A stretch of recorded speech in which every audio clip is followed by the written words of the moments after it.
서울의 밤하늘은 한성타워 아래로 펼쳐진 은하수처럼 화려하게 빛나고 있었지만 한태주는 그 권력의 풍경에 전혀 관심을 두지 않았다. 그는 VIP 대기실의 거대한 강화 유리 앞에 서서 이미 완벽한 짙은 네이비색 실크 넥타이를 계속해서 고쳐 매고 있었다. 재계에서 강철 심장을 가진 폭군이라 불리는 이 남자는 오늘 양복 주머니 깊숙이 들어있는 작은 벨벳 상자 하나 때문에 떨고 있었다. 태주는 은은한 향초와 이서연이 가장 좋아하다 하는 하얀 장미로 정교하게 장식된 테이블을 뒤돌아보았다. 그는 인생에서 가장 중요한 이 순간에 어떤 실수도 용납하지 않기 위해 지난 한 달 동안 비밀리에 이 저녁을 준비해왔다. 그에게 있어 서연은 태어날 때부터 생존해야 했던 상류사회의 숨막히는 가식과 위선에서 벗어나게 해준 유일한 안식처였다. 전용 엘리베이터 문이 부드러운 소리와 함께 열리며 오늘 밤의 주인공이 등장했음을 알렸다. 이서연은 수수한 크림색 드레스를 입고 들어섰지만 그녀 특유의 우아하고 부드러운 분위기는 태주의 심장을 먹게 만들기에 충분했다. 그녀는 텅 빈 화려한 공간을 어리둥절한 표정으로 둘러보다가 드문 따뜻한 미소를 짓고 있는 남자에게 시선을 고정했다. 서연은 그에게 다가와 왜 오늘따라 고위급 회의에만 사용되는 그룹의 최상층으로 자신을 데려왔는지 조용히 물었다. 태주는 즉답 대신 그녀의 작은 손을 부드럽게 잡고 촛불이 일렁이는 테이블로 이끌었다. 그는 자신이 체결했던 수조 원짜리 계약이나 전략적 파트너보다 그녀가 훨씬 더 중요하다는 사실을 행동으로 보여주고 싶었다. 저녁 식사는 태주가 평소의 냉철한 태도를 버리고 사랑에 빠진 남자의 모습으로 돌아가면서 낭만적이고 프라이빗하게 진행되었다. 그는 가문이 소유한 차가운 대저택이 아닌 그들이 함께 꿈꾸던 교회의 작은 집에 대한 미래 계획을 그녀에게 이야기했다. 서연은 지난 3년 동안 항상 자신을 지켜준 이 남자를 절대적으로 신뢰했기에 행복에 젖은 눈으로 귀를 기울였다. 클래식 피아노 선율이 부드럽게 공간을 채울 때 태주는 가장 중요한 행동을 실행에 옮기기로 결심했다. 그는 자리에서 일어나 서연의 의자 옆으로 다가가 차가운 대리석 바닥에 한쪽 무릎을 꿇었다. 서연은 그가 진심 어린 눈빛으로 주머니에서 붉은 벨벳 상자를 꺼내는 것을 보고 놀라움에 입을 가렸다. 태주의 목소리는 고요한 공간 속에서 낮고 단호하게 울려 퍼지며 서연의 심장을 강렬하게 뒤흔들었다. 그는 지난 3년이 인생에서 가장 행복한 시간이었으며 그 행복이 검은 머리가 팥뿌리가 될 때까지 이어지기를 원한다고 고백했다. 특별 주문 제작된 정교한 다이아몬드 반지가 크리스털 샹들리에 아래서 영원한 맹세의 증거처럼 찬란하게 빛났다. 서연은 행복의 눈물을 흘리며 고개를 끄덕였고 그가 약지에 반지를 끼워줄 수 있도록 손을 내밀었다. 그러나 그들의 손가락이 막 닿으려는 찰나 날카로운 소음이 낭만적인 분위기를 산산조각 냈다. 또각거리는 하이힐 소리와 함께 입구 쪽에서 들려오는 느리고 조소 섞인 박수 소리에 두 사람은 소스라치게 놀라며 뒤를 돌아보았다. 강렬한 붉은 정장을 입은 낯선 여자가 도발적이고 오만한 비웃음을 흘리며 그곳에 서 있었다. 그녀는 날카롭지만 차가운 아름다움을 지니고 있었으며 손에는 두툼한 갈색 서류 봉투를 들고 있었다. 태주는 불쾌함에 미간을 찌푸리며 벌떡 일어나 서연의 앞을 막아서고는 그녀가 누구이며 감히 이곳에 어떻게 들어왔는지 단호하게 물었다. 여자는 젊은 총수의 압도적인 기세에도 전혀 위축되지 않고 여유롭게 테이블 근처로 걸어왔다. 그녀는 서류 봉투를 테이블 위에 던졌고 그 충격으로 레드 와인잔이 넘어지며 하얀 식탁보 위에 핏빛 액체가 얼룩졌다. 그녀는 눈앞에서 벌어지려는 심각한 법적 위반 행위를 막기 위해 이곳에 왔다고 차가운 목소리로 선언했다. 태주는 보안팀을 큰 소리로 불렀지만 돌아오는 것은 소름 끼칠 정도의 무거운 침묵뿐이었다. 그는 한국에서 가장 엄격한 보안 시스템이 이토록 쉽게 무력화되었다는 사실에서 뭔가 잘못되었음을 직감했다. 낯선 여자는 경멸하듯 웃으며 경비원들은 이미 오래전에 철수하라는 명령을 받았으니 헛수고하지 말라고 말했다. 서연은 두려움에 태주의 등 뒤로 숨었지만 그녀의 호기심 어린 불안한 시선은 테이블 위의 서류 봉투에 고정되어 있었다. 여자는 서류를 가리키며 자신이 법적으로 한태주의 합법적인 아내라고 주장했다. 그 말은 마치 원자폭탄이 방 안에서 터진 것처럼 충격적이었고 공간과 시간은 극도의 당혹감 속에 얼어붙었다. 태주는 근거 없는 모함이라며 분노했고 그녀를 당장 정신병동에 가둬야 할 미치광이 취급하며 소리쳤다. 그는 자신이 결혼한 적도 없으며 32년 인생 동안 이 여자를 본 적도 없다고 단언했다. 하지만 낯선 여자의 흔들림 없는 자신감은 그의 예리한 이성 속에 막연한 불안감을 심어주기 시작했다. 그녀는 침착하게 서류 봉투를 열어 미국 당국의 붉은 도장이 찍힌 혼인증명서를 꺼내 보였다. 그녀는 5년 전 태주가 라스베이거스에서 석사 과정을 밟던 중 모든 신분증을 분실했던 시기를 언급했다. 그녀는 입꼬리를 올리며 바로 그 시점에 그가 네바다주 법에 따라 자신의 남편이 되었다고 말했다. 태주는 잊고 있었던 과거의 지갑 및 여권 도난 사건에 대한 기억이 악몽처럼 되살아나자 굳어버렸다. 그는 서류 재발급을 위해 한 달이나 고생했던 기억은 있었지만 자신의 신분이 이런 목적으로 도용되었으리라고는 상상조차 하지 못했다. 그는 낯선 여자의 이름 옆에 선명하게 인쇄된 한태주라는 이름을 뚫어지게 바라보았다. 서연은 떨리는 손으로 종이를 집어들었고 진짜라는 것을 증명하는 관인을 보자 하늘이 무너지는 듯한 절망감을 느꼈다. 그녀는 국제법에 대해 잘 알지 못했지만 직감적으로 이 문서가 위조된 것이 아님을 알 수 있었다. 그녀는 눈물이 그렁그렁한 눈으로 태주를 올려다보며 타당한 해명을 원했으나 그의 얼굴에는 당혹감만이 가득했다. 바로 그때 거대한 문이 다시 한번 열리며 강 회장이 한성 가문의 수장다운 위엄 있는 모습으로 들어왔다. 그녀는 고급스러운 개량 한복을 입고 있었지만 매의 눈처럼 날카로운 시선으로 혼란스러운 방 안을 훑었다. 그녀는 과장되게 놀란 척하며 아들에게 그룹의 중요한 날에 도대체 무슨 광대 노름을 하고 있느냐고 물었다. 태주는 어머니가 스쳐 지나가는 비웃음과 함께 나타나는 것을 보고 즉시 모든 상황을 파악했다. 이것은 우연이 아니라 그를 구속하기 위해 몇 년 전부터 치밀하게 준비된 덫이었다.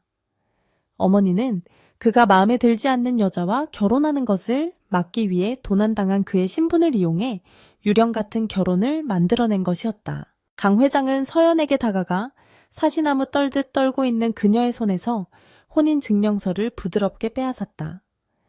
그녀는 쯧쯧 혀를 차며 서연이 유부남과 얽히게 되어 참으로 안타깝다고 동정하는 척 말했다. 그녀의 말은 서연의 자존심과 피 흘리는 심장에 꽂히는 독침과도 같았다. 태주는 터져나오는 분노를 억누르기 위해 손톱이 살을 파고들어 피가 날 정도로 주먹을 꽉 쥐었다. 그는 어머니의 눈을 똑바로 쳐다보며 이런 싸구려 같고 더러운 연극을 절대 받아들이지 않겠다고 선언했다. 그는 서연의 어깨를 잡고 이것은 함정이라고 필사적으로 설명하려 했지만 그녀는 단호하게 그의 손을 뿌리쳤다. 서연은 사랑했던 남자를 둘러싼 복잡하고 거짓된 상황에 실망과 고통이 가득한 눈빛으로 뒷걸음질 쳤다. 그녀는 누가 옳고 그른지 혹은 재벌가의 음모가 무엇인지 따지기보다 자신이 진흙탕에 끌려 들어온 바보가 된 기분이었다.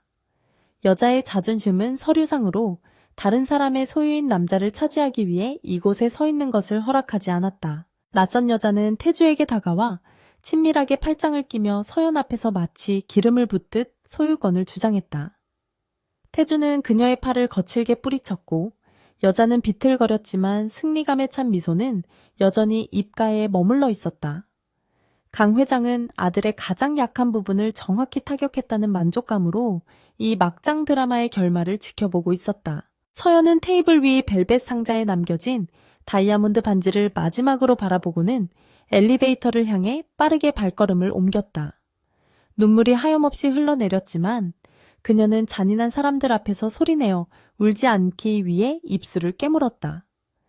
태주는 그녀를 쫓아가려 했지만 갑자기 들이닥친 어머니의 경호원들이 견고한 인간벽을 만들어 그를 막아섰다. 그는 엘리베이터 문이 서서히 닫히며 두 개의 세계를 완전히 갈라놓는 것을 보고 절망적으로 서연의 이름을 외쳤다. 그가 마지막으로 본 것은 서연이 시야에서 완전히 사라지기 직전 보여준 부서진 눈빛이었다. 태주의 분노는 승리자처럼 서 있는 어머니와 가짜 아내를 향해 돌아서며 폭발했다. 화려한 펜트하우스는 이제 태주를 혈육의 배신과 고독 속에 가두는 감옥으로 변해버렸다. 그는 거짓된 혼인증명서를 노려보며 그 종이 조각과 그 뒤에 숨은 어둠의 세력을 갈기갈기 찢어발기겠다고 맹세했다. 한태주의 자유와 사랑을 되찾기 위한 전쟁은 실패한 프러포즈의 잿더미 위에서 공식적으로 시작되었다. 엘리베이터의 층수를 알리는 디지털 숫자가 빠르게 내려가는 것을 지켜보며 한태주는 짐승처럼 울부짖었다.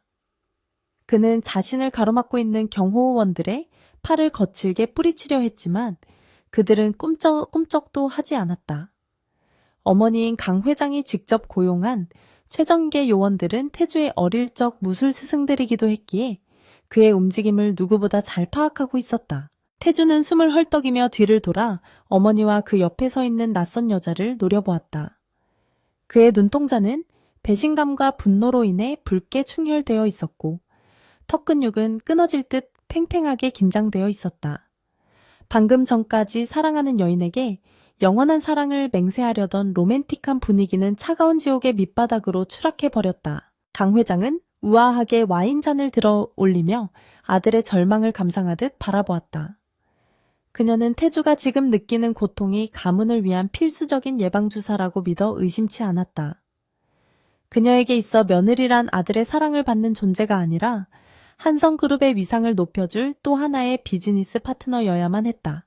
태주는 넥타이를 거칠게 풀어헤치며 어머니를 향해 낮게 으르렁거리듯 물었다. 도대체 언제부터 자신의 인생을 이토록 철저하게 조작하고 감시해왔는지에 대한 해명을 요구하는 목소리였다. 5년 전 라스베이거스에서의 여권 분실 사건이 단순한 사고가 아니었다는 사실이 그의 뼈를 시리게 만들었다. 강 회장은 와인잔을 내려놓으며 차가운 미소를 지었고 그것은 태주의 가슴에 비수처럼 꽂혔다. 그녀는 아들이 유학 시절 자유를 만끽하며 방심하고 있을 때 미래를 대비해 안전장치를 마련했을 뿐이라고 대답했다. 그녀의 논리에 따르면 이 정체불명의 결혼은 태주가 수준 낮은 여자들에게 발목 잡히는 것을 막아주는 방패였다. 스스로를 아내라고 칭하는 여자가 한 걸음 앞으로 나오며 태주에게 진정하라고 부드럽게 말했다. 그녀의 뻔뻔한 태도는 태주의 이성을 완전히 끊어놓기에 충분했고 그는 옆에 있던 크리스털 화병을 집어 던졌다. 날카로운 파열음과 함께 유리 조각이 사방으로 튀며 펜트하우스의 정적을 깨뜨렸다. 태주는 그 여자에게 닥치라고 소리치며 당장 내 눈앞에서 사라지지 않으면 죽여버리겠다고 위협했다. 하지만 여자는 강 회장의 위세를 등에 업고 조금도 물러서지 않은 채 도도한 표정을 유지했다. 그녀는 법적으로 자신이 한태주의 배우자이며 재산 분할권과 위자료 청구권을 가진 사람임을 다시 한번 상기시켰다. 한편 1층 로비에 도착한 이서연은 비틀거리는 걸음으로 엘리베이터에서 빠져나왔다. 화려한 대리석 바닥에 비친 자신의 모습이 너무나 초라하고 비참해 보여서 그녀는 고개를 들 수가 없었다. 주변을 지나가는 직원들이 호기심 어린 눈빛으로 그녀를 쳐다보았지만 그녀의 귀에는 아무런 소리도 들리지 않았다. 서연의 머릿속은 방금 전 목격한 혼인증명서와 강 회장의 경멸 어린 눈빛으로 가득 차 있었다. 그녀는 태주가 자신을 속였다고는 생각하지 않았지만 그가 속해 있는 세계가 자신을 거부하고 있음을 뼈저리게 느꼈다. 법적 아내가 존재하는 남자 곁에 머무는 것은 그녀가 평생 지켜온 도덕적 가치관이 허락하지 않는 일이었다. 그녀는 떨리는 손으로 핸드백을 움켜쥐고 회전문을 밀고 밖으로 나갔다. 서울의 차가운 밤바람이 그녀의 젖은 볼을 때리며 정신을 차리게 만들었다. 3년 동안 쌓아온 사랑과 신뢰가 종이 한 장과 권력의 힘 앞에 무력하게 무너져 내린 현실이 너무나 허무했다. 서연은 태주가 선물해 주었던 목걸이를 만지작거리다가 결심한 듯 손을 떼었다. 그녀는 이 더러운 연극의 조연으로 남을 생각이 없었으며 누군가의 첩이나 숨겨진 여자가 될 마음은 더더욱 없었다. 그녀에게 필요한 것은 태주의 보호나 돈이 아니라 훼손되지 않은 자신의 존엄성이었다. 펜트하우스에 남겨진 태주는 경호원들의 포위망을 뚫기 위해 미친 듯이 몸부림쳤다. 그는 어머니를 향해 이것은 보호가 아니라 구속이며 사랑이 아니라 학대라고 절규했다. 하지만 강 회장은 눈 하나 깜짝하지 않고 비서실장에게 서연의 뒤처리를 지시하는 냉혹함을 보였다. 태주는 비서실장이 전화를 걸려는 순간 재빠르게 그의 손목을 낚아채 휴대폰을 바닥에 내동댕이 쳤다. 그는 만약 서연의 털끝 하나라도 건드린다면 그날이 한성그룹과 어머니의 장례식 날이 될 것이라고 경고했다. 그의 눈빛에서 뿜어져 나오는 살기는 산전수전 다 겪은 비서실장조차 등골을 서늘하게 만들었다. 강 회장은 아들의 반항이 예상보다 거세자 잠시 주춤했지만 곧이어 표정을 수습했다. 그녀는 태주에게 지금 당장 서연을 쫓아간다 해도 달라질 것은 아무것도 없다고 차갑게 지적했다. 법적으로 유부남인 그가 할 수 있는 일은 서연에게 상처와 모욕을 주는 것뿐이라는 사실을 상기시킨 것이다. 그 말은 태주의 발을 묶어버리는 가장 강력한 족쇄가 되어 그를 그 자리에 멈춰 세웠다. 그는 주먹을 꽉 쥐고 가쁜 숨을 몰아쉬며 자신의 무력함에 치를 떨었다. 지금 서연을 잡는다 해도 그녀에게 해줄 수 있는 말이 변명밖에 없다는 사실이 그를 미치게 만들었다. 태주는 붉게 충혈된 눈으로 가짜 아내와 어머니를 번갈아 쳐다보며 차갑게 식어버린 목소리로 말했다. 그는 오늘 밤 벌어진 일을 평생 후회하게 만들어주겠다고 맹세하며 스스로 넥타이를 풀어 바닥에 던졌다. 그것은 어머니의 꼭두각시로서 살아왔던 착한 아들의 죽음을 알리는 선전포고였다. 그는 경조원들이 주춤하는 사이를 틈타 테이블 위에 놓여있던 샴페인 병을 집어들고 벽을 향해 던졌다. 폭발음과 함께 술과 유리파편이 튀었고 그 혼란을 틈타 태주는 비상구 쪽으로 몸을 날렸다. 더 이상 엘리베이터를 기다릴 인내심이 없었던 그는 계단을 통해 미친 듯이 뛰어내려가기 시작했다.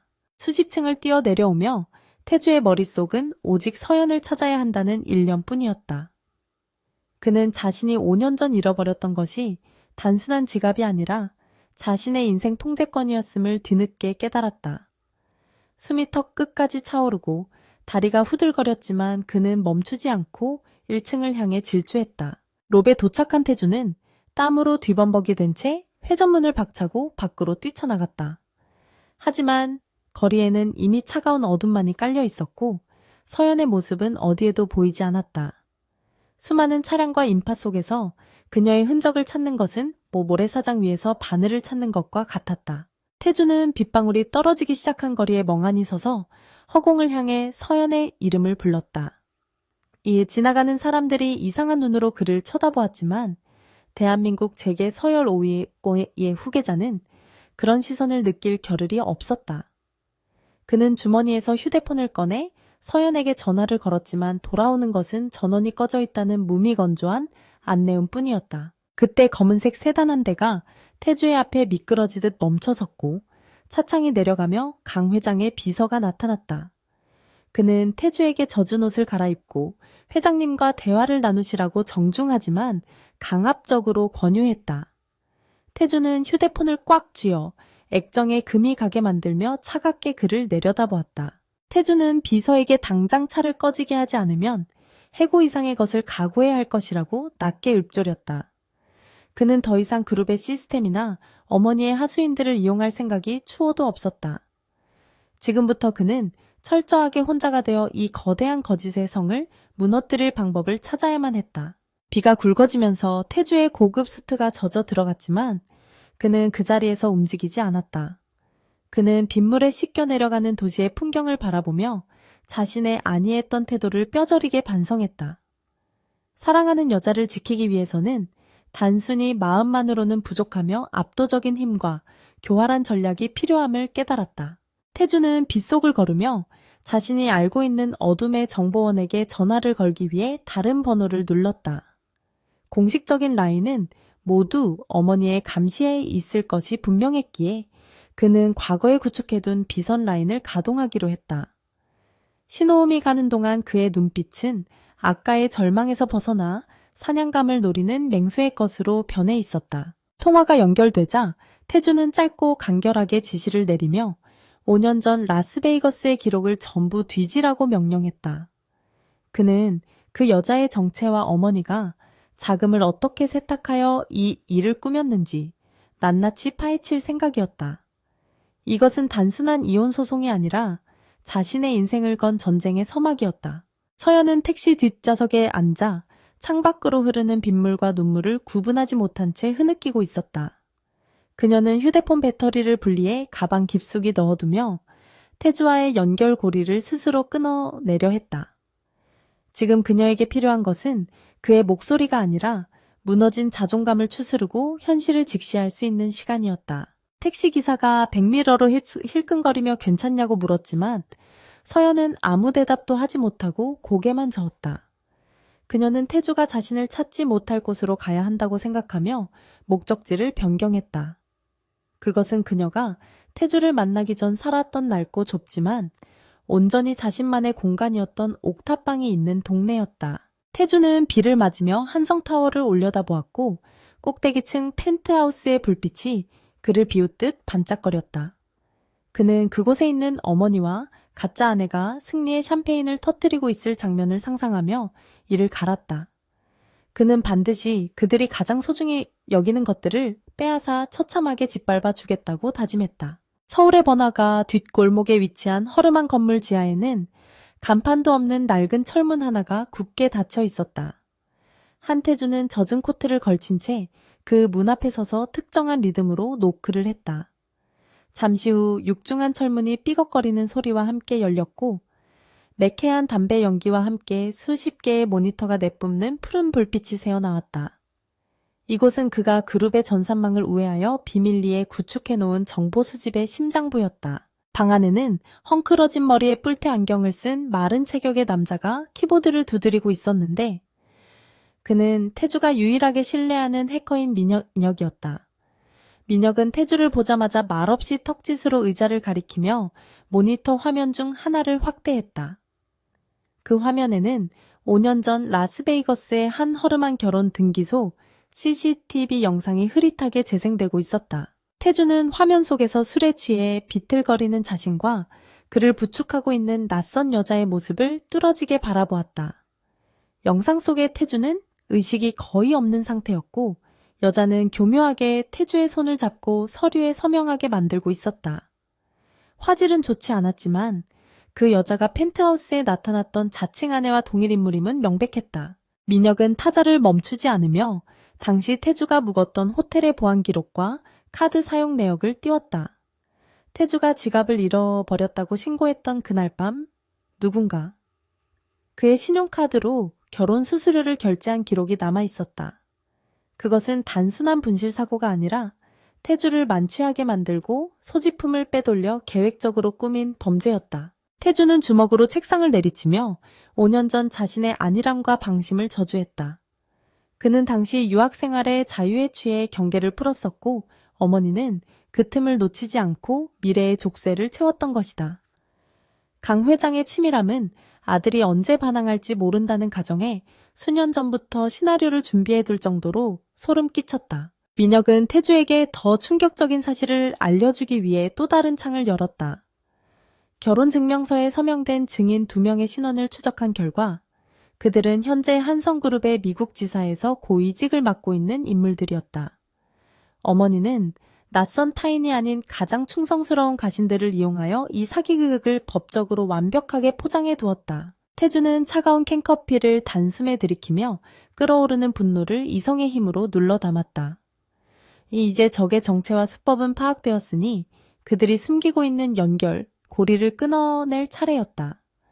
그는 민혁에게 그 여자의 현재 거주지와 최근 금융거래 내역을 샅샅이 뒤지라고 지시했다.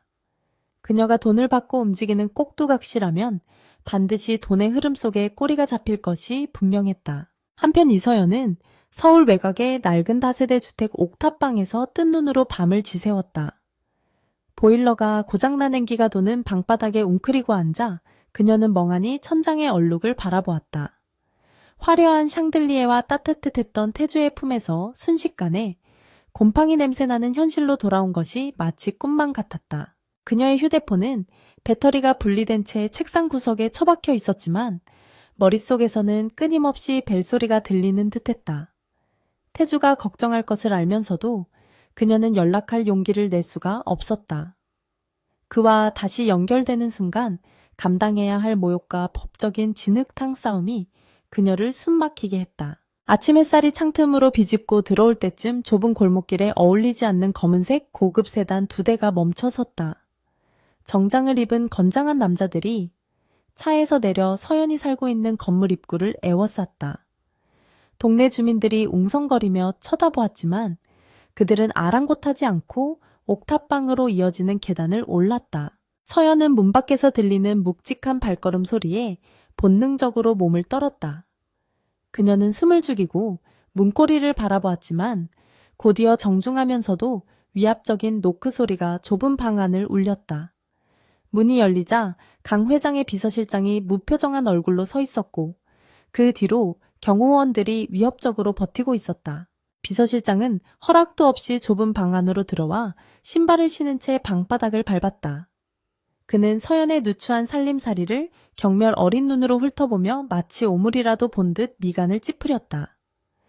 그는 품에서 하얀 봉투를 꺼내 낡은 좌식 테이블 위에 던지듯 올려놓았다. 그는 사무적인 말투로 강 회장의 뜻을 전하며 이것이 서연이 받을 수 있는 마지막 자비라고 말했다.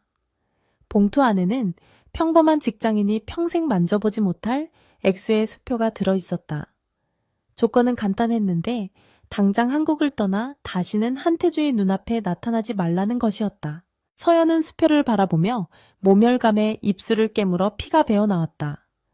그들은 사람과 사람의 존엄을 돈으로 사고팔 수 있다고 믿는 괴물들이었다. 그녀는 떨리는 손으로 봉투를 집어들어 비서실장의 면전에 던져버렸다.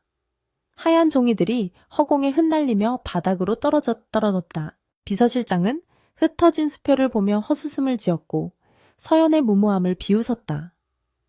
그는 태주가 법적으로 유부남이라는 사실은 변하지 않으며 서연이 고집을 부릴수록 그녀만 상간녀라는 오명을 쓰게 될 것이라고 협박했다. 또한 그녀가 한국에서 취업하거나 정상적인 생활을 할 수 없도록 모든 길을 막아버리겠다고 으름장을 놓았다. 서연은 공포로 인해 심장이 터질 것 같았지만 물러서지 않고 그를 노려보았다. 그녀는 자신이 태주를 사랑한 것은 죄가 아니며 당신들이 꾸민 사기극에 굴복하지 않겠다고 또렷하게 말했다. 비서실장은 그녀의 눈빛에서 의외의 강단을 발견하고 잠시 침묵했지만 이내 차갑게 돌아섰다. 그는 문을 나서며 두고 보면 알게 될 것이라고 싸늘하게 경고했다. 남자들이 썰물처럼 빠져나가자 좁은 방에는 다시 정막만이 남았다.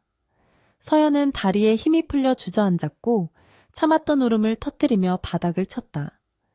그녀는 자신이 감당하기엔 너무나 거대하고 무자비한 힘 앞에 서 있음을 뼈저리게 실감했다. 다시 지하 아지트로 돌아와 태주는 민혁이 찾아낸 자료들을 검토하며 눈을 빛냈다. 화면에는 문제의 여자 최미영의 신상 정보가 상세하게 떠 있었다.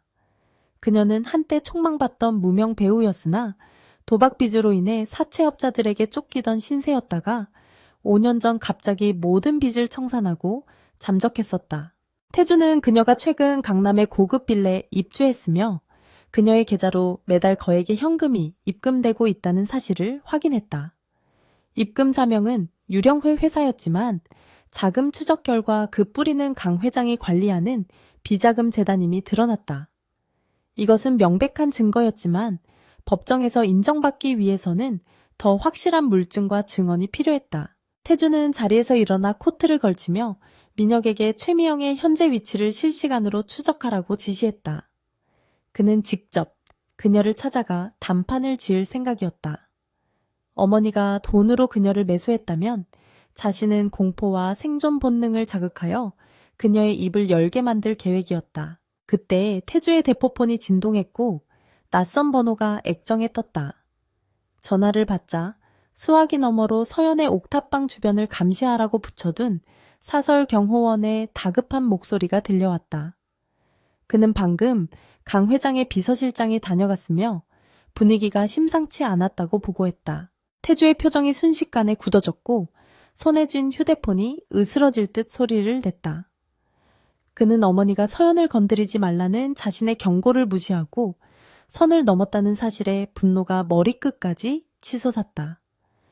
그는 당장 차를 대기시키라고 소리치며 서연에게로 달려가고 싶은 충동을 억눌러야 했다. 지금 감정에 휘둘려 서연에게 간다면 오히려 그녀를 더 큰 위험에 빠뜨리는 꼴이 될 것이 뻔했다.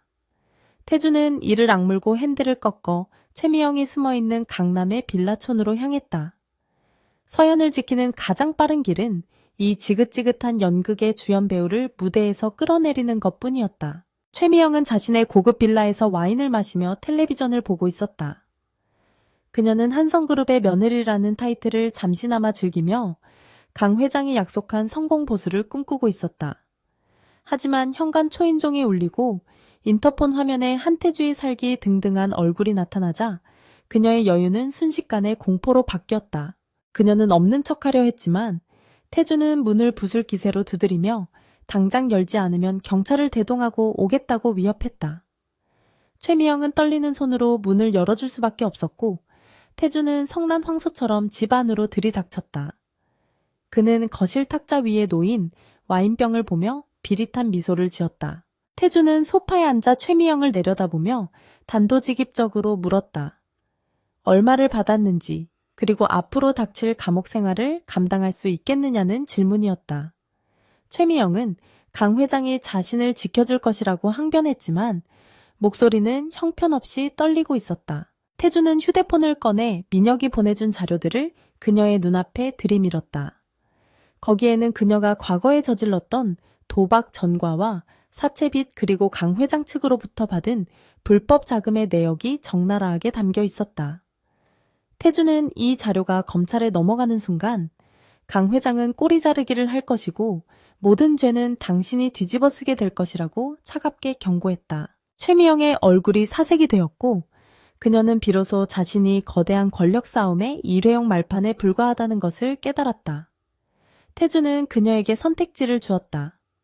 지금 당장 모든 것을 자백하고 자신의 편에 서서 선처를 호소할 것인지 아니면 강 회장을 믿고 파멸의 길을 갈 것인지 결정하라고 압박했다. 그 시각 서연은 찢어진 수표 조각들을 쓰레기통에 버리고 짐을 싸기 시작했다.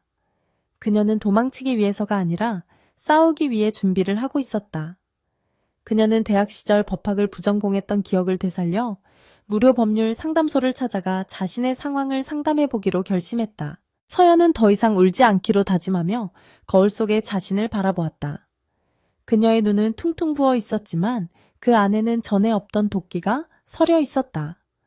그녀는 태주가 사랑했던 여자가 나약한 피해자가 아니라는 것을 증명해 보이고 싶었다. 태주는 최미영의 집에서 나오며 깊은 한숨을 내쉬었다.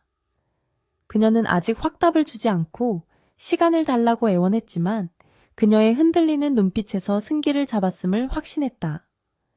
그는 차에 올라타며 다시 서연의 집 쪽을 바라보았다. 밤하늘에 뜬 달이 구름에 가려져 희미한 빛을 내고 있었지만 그는 그 빛을 길잡이 삼아 어둠을 뚫고 나아갔다. 강 회장은 서재에 앉아 비서실장의 보고를 받으며 불만스러운 표정을 지었다. 서연이 돈을 거부했다는 사실은 그녀의 예상을 벗어난 일이었고 이는 서연이 생각보다 다루기 힘든 존재임을 의미했다. 그녀는 안경을 벗어 책상 위에 놓으며 더 강력한 압박 수단이 필요하다고 중얼거렸다. 그녀는 어둠 속에서 누군가에게 전화를 걸어 서연의 가족과 주변 사람들을 조사하라고 지시했다. 서연 본인을 꺾을 수 없다면 그녀가 사랑하는 사람들을 인질로 삼는 것이 강 회장의 방식이었다. 잔인하지만 효과적인 이 전술은 한성그룹을 지켜온 비정한 철칙 중 하나였다. 태주는 새벽녘이 되어서야 자신의 임시 거처로 돌아왔다. 그는 침대에 쓰러지듯 누웠지만 잠은 오지 않았고 천장에 서연의 얼굴이 어른거렸다. 그는 휴대폰을 들어 메시지 창을 열고 수십 번 썼다 지우기를 반복했다. 미안해, 사랑해, 기다려줘 라는 말들은 너무나 무력하게 느껴졌다. 결국 그는 아무 말도 보내지 못하고 휴대폰을 내려놓았다. 지금 필요한 것은 달콤한 위로가 아니라 놈들의 목줄을 쥘 수 있는 확실한 한 방이었다. 태주는 눈을 감고 내일 있을 이사회에서의 전투를 시뮬레이션하며 짧은 쪽잠을 청했다. 그의 꿈속에서는 서연이 웨딩드레스를 입고 있었지만 그녀의 옆에는 자신이 아닌 그림자 같은 괴물이 서 있었다. 한태주는 집무실의 거대한 창을 통해 회색빛으로 변해버린 서울의 하늘을 내려다보고 있었지만 그의 마음은 이미 전쟁터 한복판에 있었다. 그는 인터폰을 눌러 민혁에게 최미영의 위치 정보를 사채업자들이 볼 수 있는 암흑가의 정보망에 일부러 흘리라고 지시했다. 어머니가 돈으로 그녀를 매수했다면 태주는 그녀가 가장 두려워하는 과거의 망령들을 불러내어 그 돈이 아무런 소용이 없다는 것을 증명하려 했다. 민혁은 태주의 잔인한 명령에 잠시 주저했지만 곧 키보드를 두드려 최미영을 보호하고 있던 디지털 방화벽을 해제해버렸다. 그것은 마치 피냄새를 맡은 상어떼에게 먹잇감을 던져주는 것과 다름없는 위험한 도박이었다. 태주는 이 방법이 비윤리적이라는 것을 알고 있었지만 괴물을 잡기 위해서는 스스로 괴물이 되어야 한다고 자위했다. 그 시각 이서연은 서초동 법조타운의 한 변호사 사무실에서 참담한 표정으로 앉아 있었다. 그녀는 지푸라기라도 잡는 심정으로 몇 군데의 로펌을 돌았지만 한성그룹이라는 이름을 듣자마자 변호사들의 태도는 싸늘하게 돌변했다. 대한민국에서 한성그룹과 맞서려는 법조인은 존재하지 않았으며 그들은 모두 계란으로 바위치기라며 그녀를 문전박대했다. 마지막으로 찾아간 인권 변호사조차 곤란한 표정을 지으며 소송 비용과 기간을 감당할 수 없을 것이라고 완곡하게 거절했다. 서연은 법이라는 것이 약자를 보호하기 위해 존재하는 것이 아니라 강자의 기득권을 지키기 위한 도구일 뿐이라는 사실을 뼈저리게 깨달았다. 그녀는 힘없이 사무실을 나오며 거대한 벽 앞에 홀로 서 있는 듯한 고립감을 느꼈다. 한편 강남의 고급 빌레에 숨어있던 최미영은 갑자기 빗발치는 낯선 전화들의 공포에 질려 있었다. 그녀가 전화를 받지 않자 곧이어 현관문을 쾅쾅 두드리는 소리와 함께 빚을 갚으라는 거친 고함 소리가 복도를 울렸다. 강 회장이 약속했던 완벽한 신변 보호는 태주가 손을 쓰자마자 모래성처럼 허무하게 무너져 내렸다. 최미영은 비명을 지르며 강 회장의 비서실장에게 전화를 걸어 도움을 요청했지만 수화기 너머에서는 연결이 되지 않는다는 안내음만 흘러나왔다. 그녀는 자신이 철저하게 이용당하고 버려졌다는 사실을 직감하고 절망에 빠져 구석에 웅크려 앉았다. 그때 밖에서 문이 부서지는 소리가 들렸고 그녀는 이제 끝장이라고 생각하며 눈을 질끈 감았다. 하지만 거실로 들어선 사람들은 사채업자가 아니라 한태주가 이끄는 검은 양복의 경호원들이었다. 태주는 사색이 된 최미영을 내려다보며 사채업자들은 건물 입구에서 자신의 사람들이 처리했으니 안심하라고 차갑게 말했다. 그는 이것이 마지막 경고이며 다음번에는 사채업자들이 침실까지 들어오게 놔둘 수도 있다고 조용히 위협했다. 최미영은 태주의 바짓가랑이를 붙잡고 살려달라고 애원하며 눈물과 콧물을 쏟아냈다. 태주는 그녀를 차갑게 뿌리치며 어머니와 맺은 계약의 실체를 당장 내놓으라고 요구했다. 생명의 위협을 느낀 최미영은 떨리는 손으로 금고를 열어 이중으로 잠겨있던 비밀 서류를 꺼내 태주에게 건넸다. 그 서류는 비밀 유지 및 신변보호 약정서라는 제목으로 강 회장의 친필 서명과 인감이 선명하게 찍혀 있었다. 내용에는 혼인신고를 유지하는 대가로 거액의 현금을 지급하고 모든 법적 문제를 회사가 책임진다는 조항이 명시되어 있었다. 태주는 서류를 읽어 내려가며 어머니의 치밀함과 비정함에 다시 한번 치를 떨었다. 이 문서는 단순한 합의서가 아니라 어머니가 아들의 인생을 조작하고 불법을 사주했다는 결정적인 증거였다. 태주는 서류를 품에 넣고 경호원들에게 최미영을 안전한 곳으로 격리하라고 지시했다.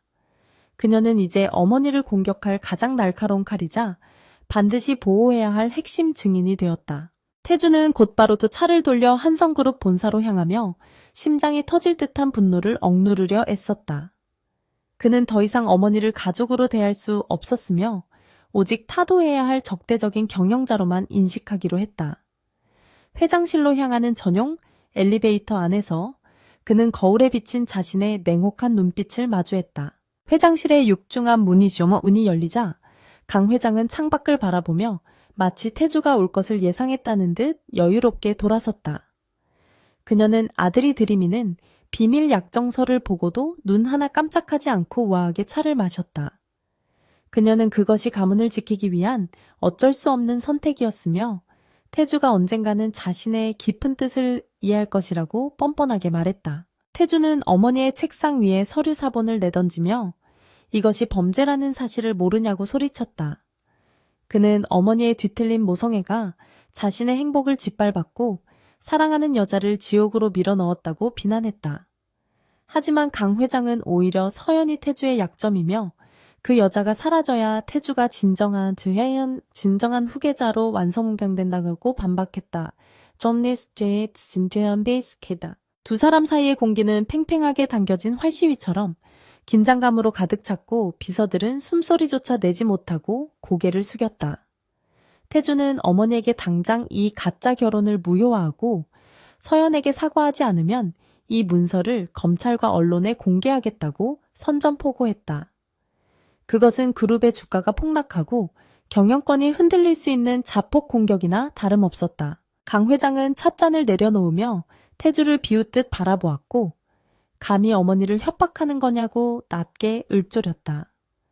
그녀는 태주가 아직 세상 물정을 모른다며 언론과 검찰은 이미 한성그룹의 장학생들로 채워져 있다고 자신만만해했다. 그녀는 태주가 아무리 발버둥 쳐도 자신의 손바닥 아니라는 것을 각인시키렸다.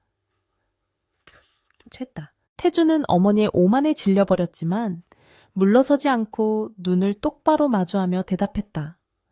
그는 자신이 가진 모든 지분과 경영 능력을 동원하여 어머니가 평생을 바쳐 쌓아 올린 이 왕국을 내부에서부터 무너뜨리겠다고 맹세했다. 그는 더 이상 어머니의 아들이 아니라 한성그룹을 개혁하려는 반란군 수장으로서 그 자리에 서 있었다. 그때 태주의 휴대폰이 울렸고 발신자는 서연의 집 근처에 배치해둔 감시 요원이었다. 태주가 전화를 받자마자 요원은 다급한 목소리로 서연의 본가인 지방에 작은 식당에 국세청 직원들이 들이닥쳤다고 보고했다. 강 회장은 태주와 대치하는 와중에도 이미 서연의 가족을 인질로 삼는 비열한 작전을 실행하고 있었던 것이다. 태주는 전화를 끊지 못한 채 어머니를 노려보았고 강 회장은 빙그레 웃으며 전화 내용을 짐작하는 듯한 표정을 지었다. 그녀는 서연이 주제를 모르고 법적 대응을 준비한다는 소리를 듣고 약간의 교육이 필요했다고 태연하게 말했다. 그녀는 서연의 부모가 세무조사로 인해 평생 일군 가게를 잃고 거리에 나앉게 될 것이라고 경고했다. 태주는 분노로 이성이 끊어질 것 같았지만 지금 여기서 폭력을 쓴다면 어머니의 의도대로 되는 것임을 알기에 주먹을 떨며 참았다. 그는 어머니에게 당신은 인간도 아니라고 쏘아붙이고는 뒤도 돌아보지 않고 회장실을 뛰쳐나왔다.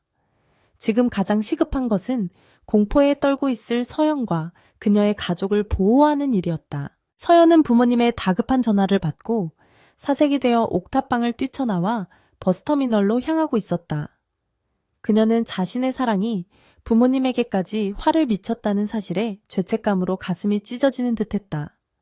그녀는 택시 안에서 하염없이 눈물을 흘리며 태주를 원망해야 할지 자신을 탓해야 할지 혼란스러워했다. 태주는 차에 올라타며 민혁에게 서연의 부모님 가게로 갈 수 있는 가장 빠른 팀을 보내 세무 공무원들의 집행을 지연시키라고 지시했다. 그는 동시에 서연의 위치를 추적하여 그녀가 무모한 짓을 하지 못하도록 막아야 했다.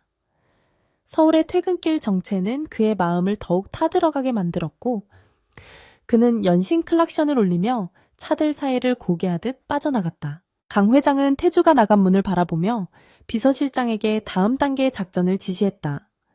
그녀는 태주가 서연에게 정신이 팔려있는 동안 이사회를 소집하여 그의 대표이사 권한을 정지시킬 계획이었다. 그녀는 아들을 사랑했지만 자신의 통제를 벗어난 아들은 가문의 위협 요소일 뿐이라고 냉정하게 판단했다. 태주는 운전대를 잡은 손에 땀이 흥건했지만 머릿속은 그 어느 때보다 차갑게 돌아가고 있었다. 그는 어머니가 서연의 가족을 건드린 순간 돌아올 수 없는 강을 건넜음을 직감했다. 이제 그는 방패를 버리고 창을 들어야 했으며 그 창 끝은 잔인하게도 자신을 낳아준 어머니를 향해야만 했다. 한태주는 폭우가 쏟아지는 고속버스 터미널 앞 횡단보도에서 우산도 없이 비를 맞으며 서 있는 이서연을 발견했다. 그녀는 초점 없는 눈으로 신호등을 바라보고 있었고 온몸은 추위와 공포로 사시나무 떨듯 떨리고 있었다. 태주는 차를 도로 한복판에 급정거시키고 뛰어내려 그녀에게 달려갔지만 서연은 그를 보자마자 뒷걸음질치며 거부 반응을 보였다. 서연은 쉰 목소리로 제발 자신과 가족을 내버려 두라고 소리치며 태주의 가슴을 주먹으로 밀어냈다. 그녀의 부모님이 평생 일궈온 식당이 세무조사라는 명목에 짓밟히고 있다는 사실이 그녀를 죄책감의 구렁텅이로 몰아넣고 있었다. 태주는 발버둥 치는 그녀를 강하게 끌어안으며 이미 최고의 변호인단을 현장으로 급파했으니 걱정하지 말라고 안심시켰다. 태주는 서연의 젖은 어깨를 감싸쥐고 눈을 맞추며 지금 내려가 봤자 부모님께 더 큰 고통만 줄 뿐이라고 설득했다. 그는 자신이 국세청 고위 간부에게 직접 연락하여 조사를 일시 중지시켰으며 이것은 어머니가 꾸민 불법적인 압력 행사임을 증명할 수 있다고 단호하게 말했다. 그의 확신에 찬 목소리와 뜨거운 천이 서연의 얼어붙은 이성을 조금씩 녹이기 시작했다.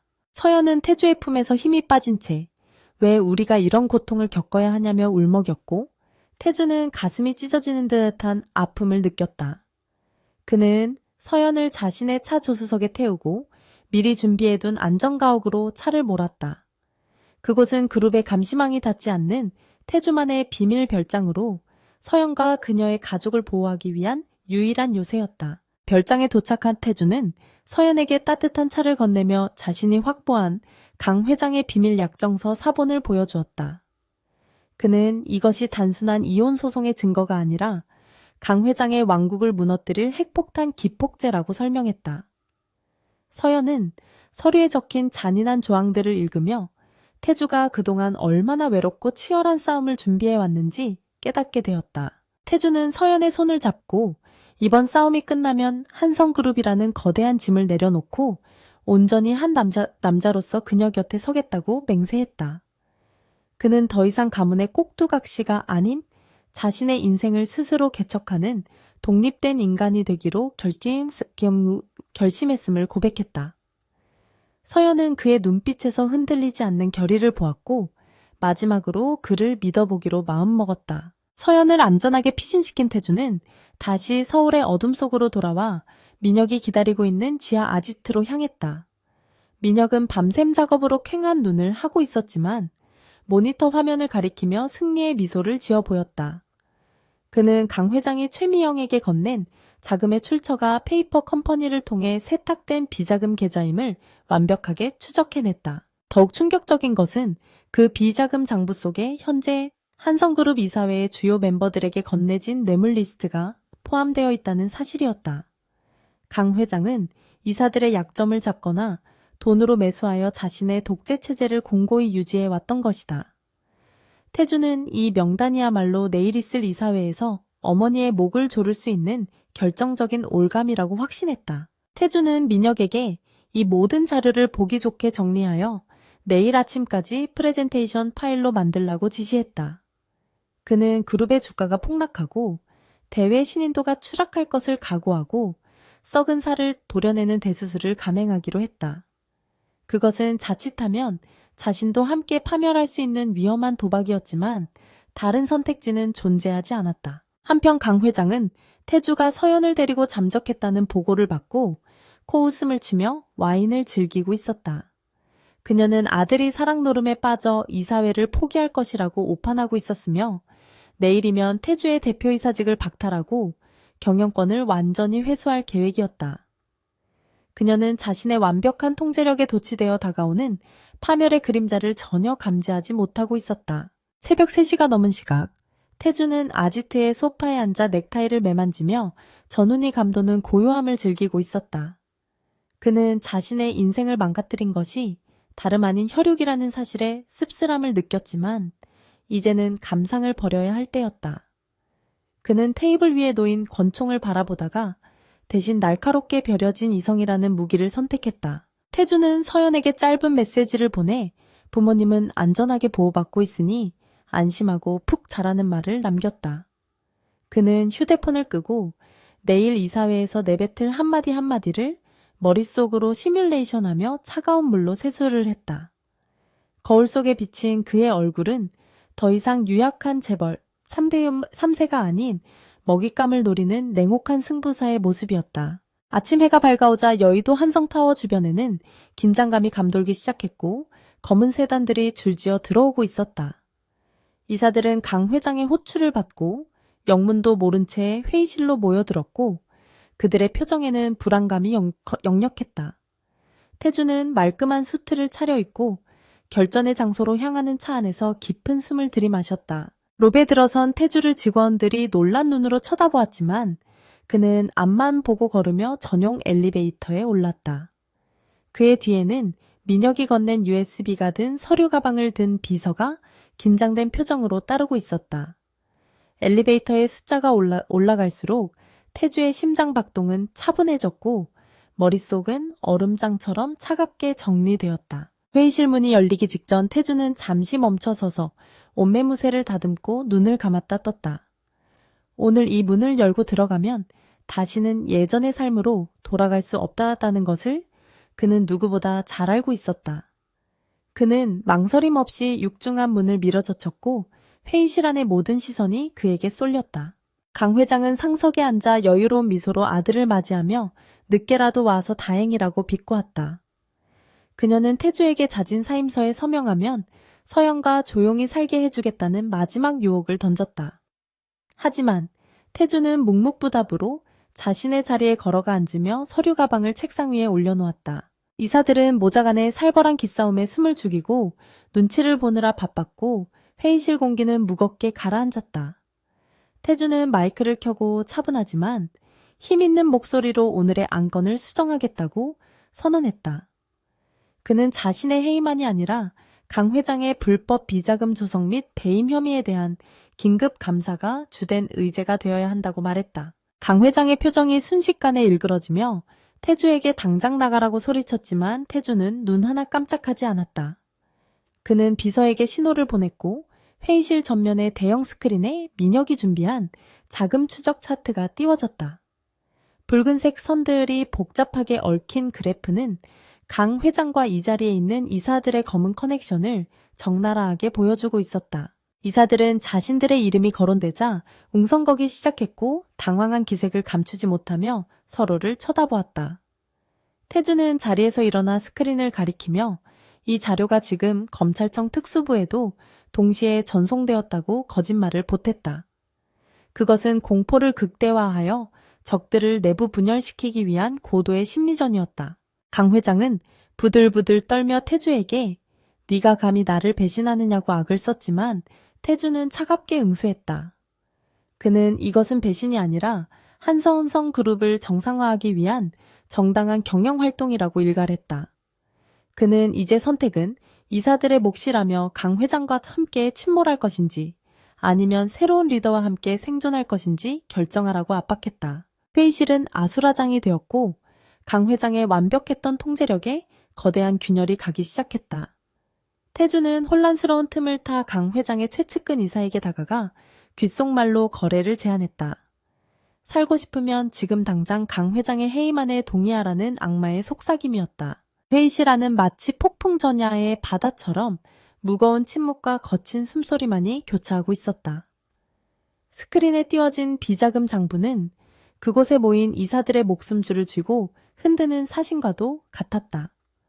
강 회장의 최측근이었던 박 전무는 식은땀을 비 오듯 흘리며 넥타이를 느슨하게 풀었다. 그는 태주가 제시한 거래가 자신에게 남은 유일한 생명줄임을 직감하고 흔들리는 눈빛으로 강 회장을 힐끔거렸다. 강 회장은 이사들의 동요를 감지하고 테이블을 세게 내리치며 분노를 표출했다.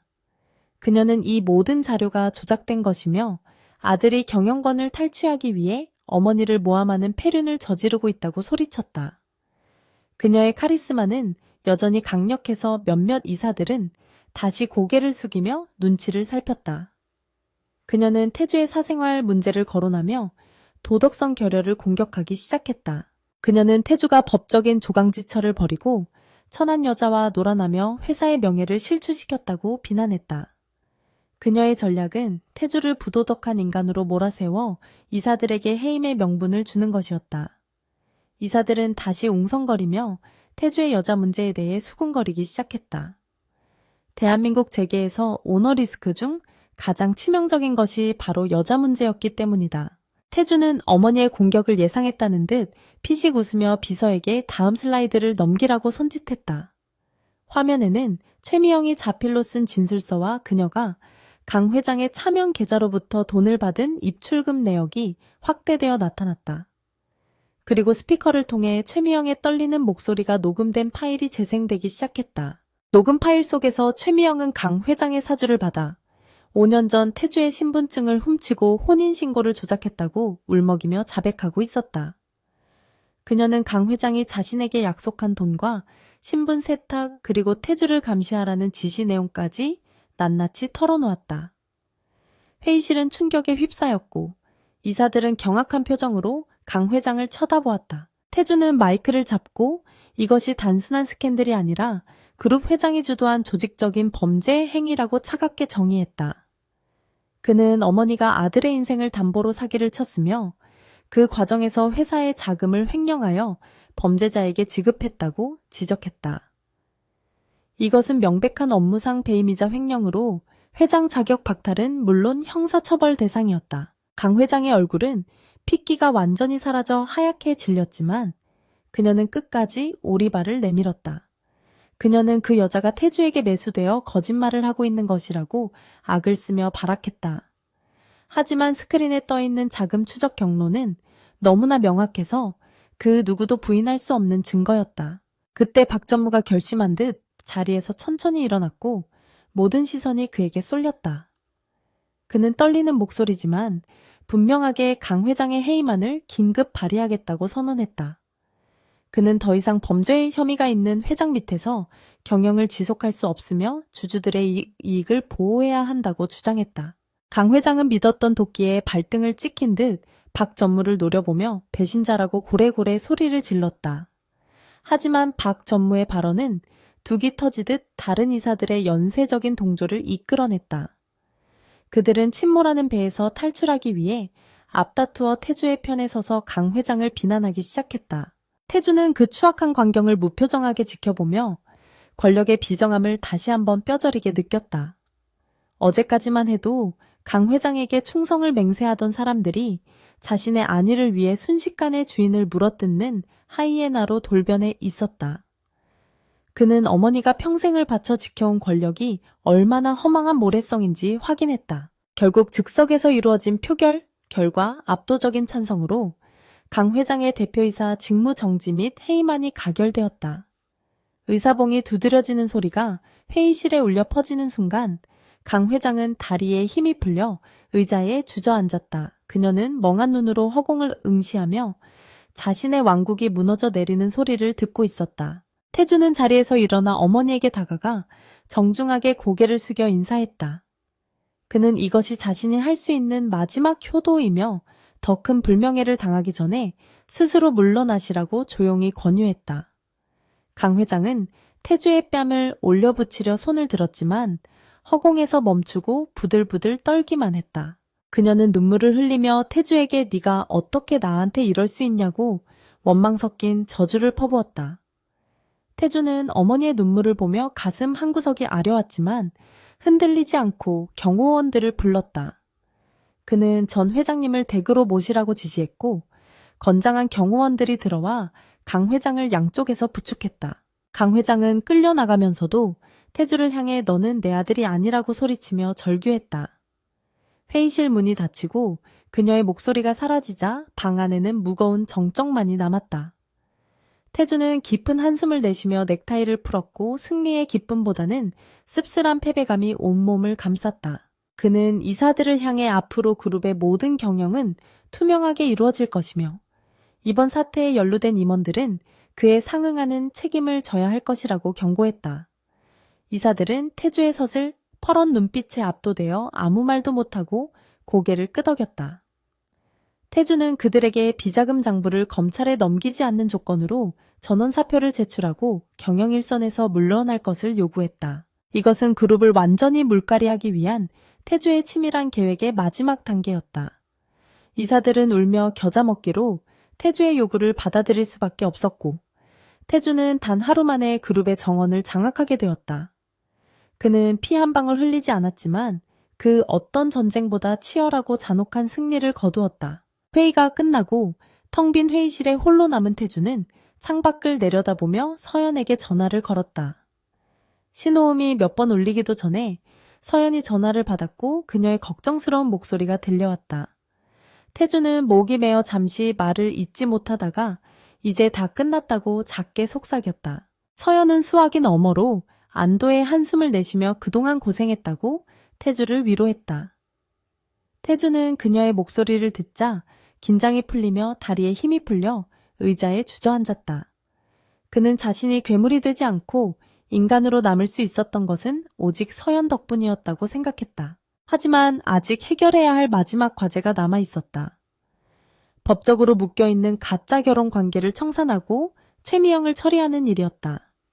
태주는 서연에게 곧 데리러 가겠다고 약속하고 전화를 끊어둔 뒤 법무팀장에게 전화를 걸었다.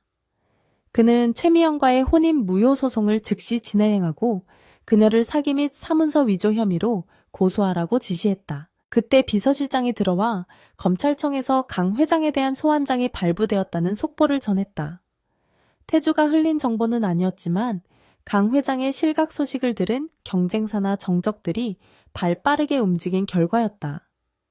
태주는 씁쓸한 표정으로 알겠다고 대답하며 어머니가 스스로 뿌린 씨앗을 거두는 것이라고 생각했다. 태주는 회사를 나서며 로비에 몰려든 기자들의 플래시 세례를 무시하고 차에 올랐다. 그는 운전기사에게 서연이 있는 안전가옥이 아닌 구치소로 가자고 말했다. 그는 최미영을 직접 만나 마지막으로 확인해야 할 것이 있었다. 구치소 접견실에서 만난 최미영은 수의를 입고 초췌한 모습으로 앉아 있었다. 그녀는 태주를 보자마자 눈물을 흘리며 선처를 호소했지만 태주의 표정은 냉담했다. 태주는 그녀에게 강 회장 외에 또 다른 배우가 있는지 물었다. 최미영은 망설이다가 5년 전 라스베이거스에서 태주의 지갑을 훔친 것은 자신이 아니라 태주의 사촌 형인 한민석 전무가 시킨 일이었다고 털어놓았다.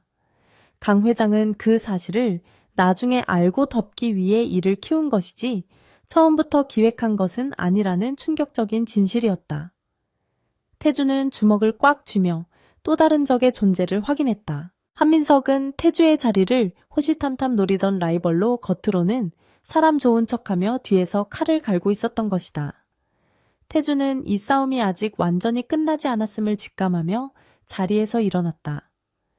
그는 최미영에게 진실을 법정에서 증언한다면 형량을 줄일 수 있도록 도와주겠다고 약속했다. 구치소를 나온 태주는 하늘을 올려다보았고 먹구름이 걷히며 햇살이 비치기 시작했다. 그는 이제 진짜 적이 누구인지 알았으니 더 이상 망설일 이유가 없었다. 그는 차에 올라타며 서연에게로 향했고 그녀와 함께라면 그 어떤 적과도 싸울 수 있다는 자신감을 얻었다. 한태주는 주인이 바뀐 회장실의 거대한 가죽 의자에 앉아 있었지만 승리의 기쁨보다는 서늘한 고독감을 느끼고 있었다. 책상 위에는 방금 비서실이 올려보낸 긴급 보고서들이 산더미처럼 쌓여 있었고 그중 맨 위에는 한민석 전무의 동향 보고서가 놓여 있었다.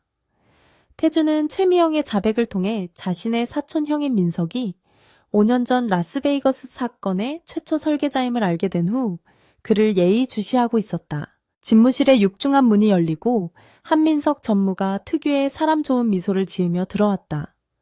그는 태주에게 다가와 어깨를 두드리며 강 회장의 독단적인 경영을 막아내고 그룹을 구한 영웅이라고 치켜세웠다. 민석은 자신이 태주의 가장 든든한 지원군인 척 연기하고 있었지만 그의 눈동자 깊은 곳에는 감출 수 없는 탐욕과 질투가 이글거리고 있었다. 태주는 역겨움을 참으며 민석에게 고맙다는 인사와 함께 와인 한 잔을 권했다. 그는 민석이 경계심을 풀도록 유도하기 위해 아직 자신이 모든 진실을 알고 있다는 내색을 전혀 하지 않았다. 태주는 민석에게 앞으로 그룹의 정상화를 위해 형님의 도움이 절실히 필요하다며 일부러 저자세를 취했다. 민석은 태주의 태도에 안심한 듯 소파에 깊숙이 몸을 기대며 와인을 한 모금 마셨다. 그는 강 회장이 구속 위기에 처한 것은 안타깝지만 회사를 위해서는 어쩔 수 없는 희생이었다고 뻔뻔하게 말했다. 그는 자신이 오랫동안 준비해 온 신사업 계획안을 꺼내들며 이제 자신에게 힘을 실어달라고 노골적으로 요구했다. 태주는 서류를 훑어보는 척하며 민석에게 5년 전 라스베이거스에서의 추억을 넌지시 꺼냈다. 그는 당시 지갑을 잃어버려 고생했던 이야기를 하며 그때 형님이 추천해준 술집에서 만취했던 기억이 난다고 말했다. 민석의 손이 순간 멈칫했고 와인잔이 미세하게 흔들리는 것을 태주는 놓치지 않았다. 태주는 미소를 지우지 않은 채 그때 자신에게 술을 권했던 바텐더가 얼마 전 한국에 들어왔다는 소식을 들었다고 거짓 정보를 흘렸다. 민석의 표정이 순식간에 굳어졌고 그는 애써 태연한 척하며 그게 무슨 상관이냐고 되물었다. 태주는 그 바텐더가 누군가의 사주를 받고 술에 약을 탔다고 증언할 준비를 하고 있다고 덧붙였다. 민석은 자리에서 벌떡 일어나며 그게 무슨 소설 같은 이야기냐고 소리쳤지만 목소리는 떨리고 있었다. 태주는 책상 서랍에서 녹음기를 꺼내 재생 버튼을 눌렀고 최미영이 구치소에서 진술한 내용이 흘러나왔다.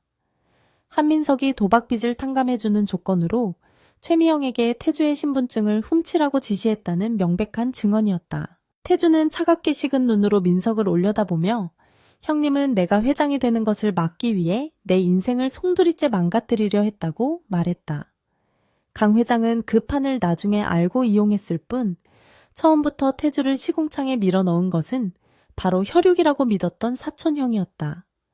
민석의 얼굴은 하얗게 질렸다가 이내 붉게 달아오르며 본색을 드러냈다. 민석은 녹음기를 집어 던지며 그래 내가 그랬다 그래서 어쩔 거냐고 악을 썼다. 그는 태주가 태어날 때부터 금수저를 물고 태어나 모든 것을 쉽게 얻는 것이 죽기보다 싫었다고 소리쳤다. 자신은 아무리 노력해도 2인자에 머물러야 하는 현실을 받아들일 수 없었기에 태주에게 흠집을 내서라도 끌어내리고 싶었다고 절규했다. 태주는 민석의 열등감 섞인 고백을 들으며 일말의 연민조차 느끼지 못했다. 그는 민석에게 당신의 그 삐뚤어진 욕망 때문에 죄 없는 한 여자가 고통받고 가족들이 피눈물을 흘렸다고 일갈했다. 태주는 인터폰을 눌러 밖에서 대기하고 있던 감사팀 직원들과 경찰을 안으로 들였다. 경찰들은 민석에게 업무상 횡령 및 사기교사 혐의로 체포영장을 제시하며 수갑을 채웠다. 민석은 끌려나가면서도 태주를 향해 저주를 퍼부으며 네가 언제까지 그 자리에 있을 수 있을 것 같으냐고 고함쳤다. 태주는 그 모습을 무표정하게 지켜보며 자신의 손으로 또 하나의 썩은 환부를 도려냈다. 민석이 사라진 회장실에는 다시 무거운 정적만이 감돌았지만 이번에는 한결 공기가 가벼워진 느낌이었다. 태주는 창가로 다가가 서울의 전경을 내려다보며 이제야 비로소 모든 족쇄가 풀렸음을 실감했다. 하지만 아직 법적으로 해결해야 할 마지막 절차가 남아있었다. 다음날 서울가정법원에서는 한태주와 최미영 간의 혼인무효 소송에 대한 최종 심리가 열렸다. 이 사건은 재벌가의 막장 드라마로 언론의 뜨거운 관심을 받았기에 법정 주변은 기자들로 인산인해를 이루었다. 태주는 변호인단과 함께 법정에 출석하여 담담한 표정으로 재판부의 판결을 기다렸다. 최미영은 증인석에 앉아 자신의 범행을 모두 인정하며 눈물로 선처를 호소했다. 그녀는 자신이 돈에 눈이 멀어 한 남자의 인생을 망치고 사랑하는 연인들을 갈라놓은 죄인이라고 자책했다. 그녀의 증언과 태주 측이 제출한 명백한 증거들은 이 결혼이 처음부터 성립될 수 없는 범죄 행위였음을 증명했다. 재판장은 잠시 휴정 시간을 가진 뒤 엄숙한 목소리로 판결문을 낭독하기 시작했다. 주문 피고와 원고 사이의 혼인신고는 원인 무효임을 확인한다라는 문장이 법정에 울려 퍼지는 순간 태주는 깊은 숨을 내쉬었다. 그것은 지난 몇 달간 그를 옥죄해왔던 보이지 않는 감옥이 무너져 내리는 소리였다. 태주는 법정을 나오며 수많은 마이크와 카메라 플래시 세례를 받았다. 기자들은 그에게 승소소감과 앞으로의 경영 계획에 대해 질문을 쏟아냈다. 태주는 잠시 걸음을 멈추고 카메라를 응시하며 이번 사건을 계기로 한성그룹은 투명하고 윤리적인 기업으로 다시 태어날 것이라고 짧게 대답했다. 그는 차에 올라타며 비서에게 강 회장의 소식을 물었고 비서는 그녀가 검찰 조사를 받던 중 실신하여 병원으로 이송되었다고 보고했다. 태주는 잠시 침묵하다가 병원으로 가지 말고 집으로 가자고 지시했다. 어머니에 대한 걱정에 없지는 않았지만 지금 가서 나약한 모습을 보이는 것은 서로에게 도움이 되지 않는다고 판단했다. 태주는 이제 어머니의 아들이 아닌 한 명의 독립된 주체로서 어머니와의 관계를 재정립해야 했다. 그는 어머니가 병원에서 회복하면 경영 일선에서 완전히 물러나 요양을 하도록 조치할 계획이었다. 그것이 가문을 지키고 어머니를 욕망의 굴레에서 해방시키는 유일한 길이었다. 집으로 돌아온 태주는 서재에 앉아 자신이 상속받기로 예정되어 있던 차명 지분과 부동산 목록을 꺼내 들었다. 그는 이 막대한 재산이 결국은 불법과 편법으로 얼룩진 욕망의 산물임을 뼈저리게 깨달았다.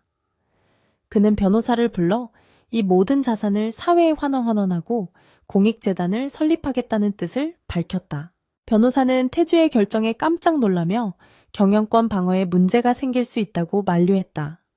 하지만 태주는 확고한 표정으로 자신이 가진 정당한 지분과 경영 능력만으로 회사를 이끌겠다고 말했다.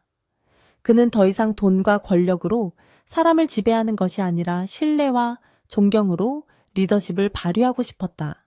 태주의 파격적인 결정은 다음날 조간신문 한 면을 장식하며 대한민국 전체를 뒤흔들었다. 재벌 3세가 스스로 기득권을 내려놓고 경영 투명화를 선언한 것은 전례 없는 일이었기에 여론은 그에게 뜨거운 지지를 보냈다. 한성그룹의 주가는 폭락할 것이라는 예상과 달리 오너리스크 해소와 개혁 기대감으로 연일 상한가를 기록했다. 서연은 안전가옥에서 텔레비전 뉴스를 통해 태주의 소식을 접하고 하염없이 눈물을 흘렸다.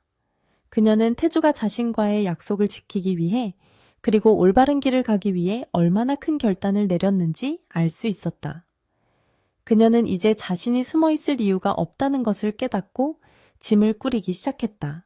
태주는 모든 법적 사회적 정리가 마무리되자 홀가분한 마음으로 차를 몰아 서연이 있는 곳으로 향했다. 가는 길에 그는 꽃집에 들러 서연이 가장 좋아하는 하얀 장미 꽃다발을 샀다. 이번에는 화려한 다이아몬드 반지도 값비싼 레스토랑 예약도 없었지만 그의 마음은 그 어느 때보다 충만했다. 안전가옥 앞에는 서연이 미리 나와 그를 기다리고 있었다. 그녀는 며칠 사이에 조금 야윈 듯했지만 표정은 훨씬 편안해 보였다. 태주는 차에서 내려 꽃다발을 들고 천천히 그녀에게 다가갔다. 두 사람 사이에는 아무런 말도 필요 없었고 서로를 바라보는 눈빛만으로 모든 감정이 전해졌다. 태주는 서연 앞에 서서 꽃다발을 건네며 늦어서 미안하다고 작게 속삭였다. 서연은 고개를 저으며 미소를 지었고 태주에게 다가와 그를 꽉 끌어안았다. 태주는 서연의 머리카락에서 나는 익숙한 샴푸 향을 맡으며 비로소 자신이 진짜 집에 돌아왔음을 느꼈다. 그는 서연의 등을 토닥이며 이제 다시는 그 누구도 우리를 갈라놓을 수 없다고 맹세했다. 서연은 태주의 품에서 고개를 끄덕이며 그를 믿는다고 대답했다. 두 사람은 서로의 온기를 느끼며 한참 동안 그 자리에 서 있었다. 태주는 서연을 차에 태우고 서울로 돌아오는 길에 그녀의 부모님 식당 이야기를 꺼냈다. 그는 국세청 조사가 무혐의로 종결되었으며 피해 보상까지 확실하게 처리되었다고 알려주었다. 서연은 안도의 한숨을 내쉬며 태주에게 진심으로 고마워했다. 서울에 도착했을 때 태주는 서연을 그녀의 옥탑방이 아닌 자신의 집으로 데려가지 않았다. 대신 그는 한강이 내려다 보이는 조용한 공원 벤치로 그녀를 이끌었다. 그곳은 두 사람이 연애 시절 처음으로 손을 잡았던 추억의 장소였다. 밤바람이 시원하게 불어오는 강변에 앉아 태주는 주머니에서 낡은 반지 케이스를 꺼냈다. 그것은 화려한 펜트하우스에서 준비했던 최고급 다이아몬드 반지가 아닌 그들이 처음 만났을 때 끼던 소박한 커플링이었다. 태주는 서연의 손을 잡고 이 반지를 다시 끼워주며 말했다. 한태주라는 이름 외에는 아무것도 없는 남자지만 평생 너만을 사랑하고 지켜주겠다고 고백했다. 서연은 눈물을 글썽이며 반지를 받아들였고 태주의 손에도 같은 반지를 끼워주었다. 그녀는 화려한 배경이나 재산이 아닌 태주라는 사람 자체를 사랑한다고 대답했다.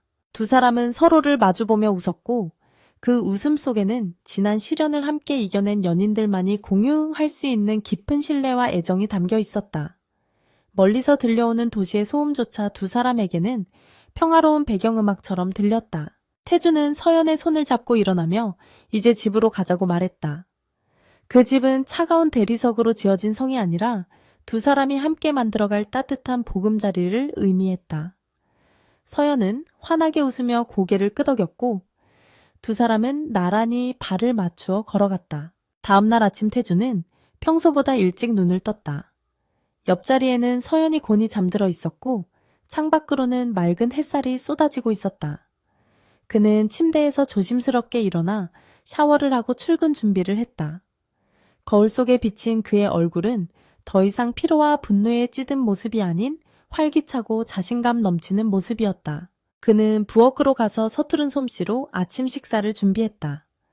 토스트 굽는 냄새와 커피 향이 집안을 가득 채울 때쯤 서연이 부스스한 모습으로 일어났다. 그녀는 앞치마를 두른 태주를 보고 깜짝 놀라며 웃음을 터뜨렸다. 태주는 쑥스러운 듯 머리를 긁적이며 어서 와서 먹으라고 재촉했다. 식탁에 마주 앉아 아침을 먹으며 두 사람은 소소한 일상 이야기를 나누었다. 오늘 날씨가 어떤지, 주말에 무엇을 할지, 저녁에는 무엇을 먹을지와 같은 평범한 대화들이 태주에게는 기적 같은 행복으로 다가왔다.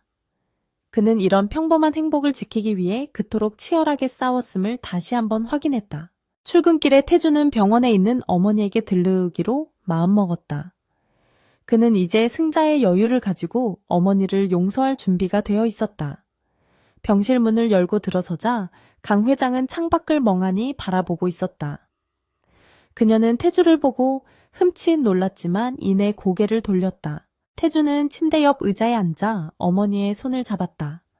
강 회장의 손은 예전보다 훨씬 작고 거칠게 느껴졌다. 태주는 어머니에게 이제 모든 짐을 내려놓고 편히 쉬시라고 부드럽게 말했다. 강 회장은 아무 말도 하지 않았지만 그녀의 눈에서 소리 없이 눈물이 흘러내렸다. 태주는 병실을 나오며 비서에게 어머니를 최고 수준으로 모시되 외부와의 접촉은 철저히 차단하라고 지시했다. 그는 그것이 어머니가 더 이상 죄를 짓지 않게 하는 최선의 방법이라고 믿었다. 회사에 도착한 태주는 로비에서 기다리고 있던 임직원들의 환영을 받았다. 그들은 새로운 회장의 취임을 진심으로 축하하며 힘찬 박수를 보냈다. 태주는 직원들에게 허리 숙여 인사하며 앞으로 함께 좋은 회사를 만들어가자고 독려했다. 그의 집무실 책상 위에는 서연이 보낸 작은 화분이 놓여 있었다. 새로운 시작을 응원해라는 쪽지와 함께 놓인 화분을 보며 태주는 미소를 지었다. 그는 이제 더 이상 외로운 독재자가 아니었다. 그에게는 지켜야 할 가족과 사랑하는 여인이 있었고 그 힘으로 어떤 어려움도 헤쳐나갈 수 있었다. 태주는 창밖을 바라보며 깊은 호흡을 했다. 서울의 하늘은 그 어느 때보다 파랗고 높았다. 폭풍우가 지나간 뒤의 세상은 더욱 견고하고 아름다웠다. 한태주의 진짜 인생은 바로 지금부터 시작이었다. 계절이 4번 바뀌어 다시 봄이 찾아왔고 한성타워 앞의 가로수길에는 벚꽃이 흐드러지게 피어오르고 있었다. 한태주 회장은 집무실 창가에 서서 분주하게 움직이는 사람들과 흩날리는 꽃집들을 평화로운 눈길로 내려다보고 있었다. 1년 전만 해도 이 높은 곳은 그를 고립시키는 감옥이었지만 이제는 세상을 더 넓게 바라보는 전망대가 되어 있었다. 집무실의 문이 열리고 비서실장이 들어와 결제 서류와 함께 오늘 예정된 일정표를 태주의 책상 위에 올려놓았다. 예전 같았으면 경호원 배치 현황과 보안 관련 보고가 최우선이었겠지만 지금은 사회공헌 활동과 신규 채용 계획이 그 자리를 대신하고 있었다. 태주는 서류를 꼼꼼히 검토하며 만족스러운 미소를 지었고 비서실장에게 격려의 말을 건네는 것을 잊지 않았다. 태주가 이끄는 한성그룹은 지난 1년간 대한민국 재계에서 가장 혁신적인 변화를 겪은 기업으로 평가받고 있었다. 그는 취임 직후 이사회의 투명성을 강화하고 불법적인 관행을 뿌리 뽑기 위해 외부 감사를 상설화했다. 처음에는 내부의 반발도 거세었지만 태주의 흔들림 없는 원칙과 소통하는 리더십은 점차 임직원들의 신뢰를 얻어냈다. 점심시간이 되자 태주는 전용 엘리베이터 대신 직원들이 이용하는 일반 승강기에 올랐다. 처음에는 회장의 등장을 어색해하던 직원들도 이제는 자연스럽게 그에게 인사를 건네거나 가벼운 농담을 주고받기도 했다. 태주는 구내식당에서 식판을 들고 줄을 서며 자신이 그토록 원했던 평범한 삶이 멀리 있는 것이 아님을 실감했다. 식사를 마친 태주는 오후 일정을 위해 이동하던 중 로비에 마련된 사내 갤러리에 잠시 들렀다. 그곳에는 신진 작가들의 작품이 전시되어 있었는데 그 중에는 이서연이 직접 그린 그림도 한 점 걸려 있었다. 그녀는 태주의 적극적인 지지 속에 오랫동안 미뤄두었던 화가로서의 꿈을 다시 펼치기 시작했던 것이다.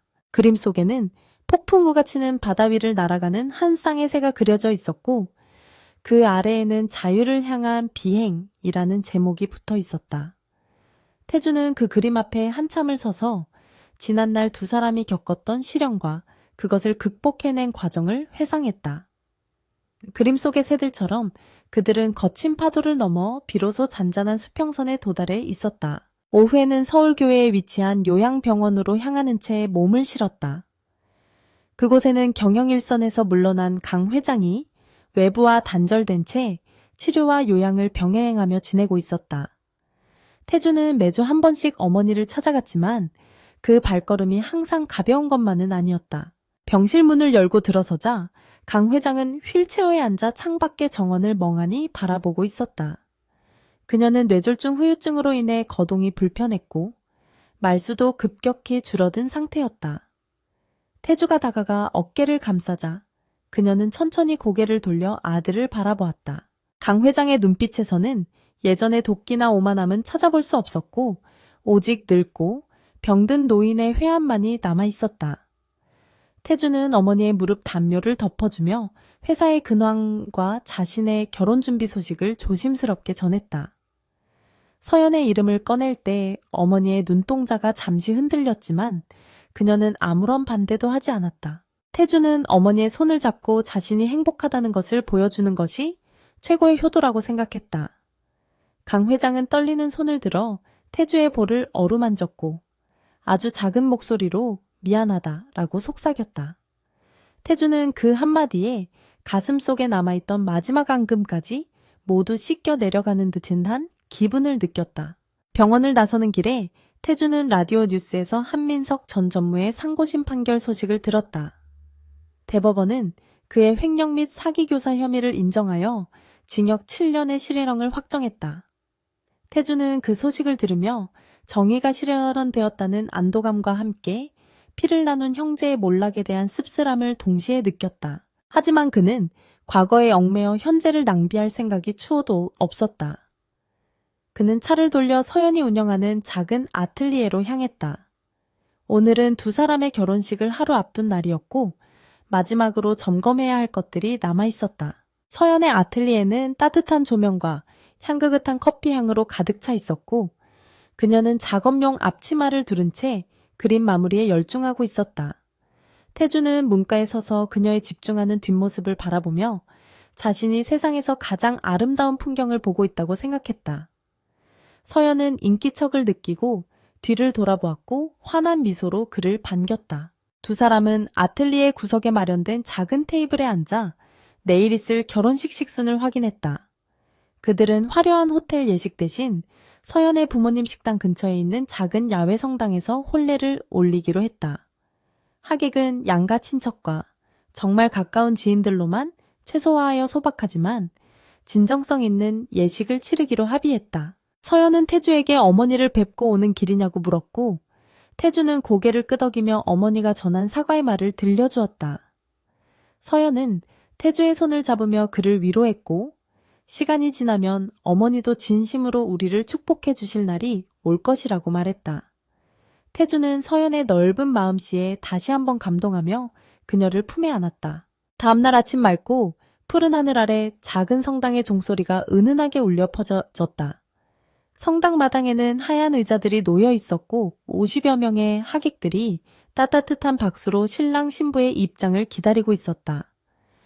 기자들의 출입은 철저히 통제되었기에 오직 새들의 지적임과 바람 소리만이 배경음악이 되었다. 태주는 검은색 턱시도를 입고 재단 앞에 서서 떨리는 마음으로 신부를 기다렸다.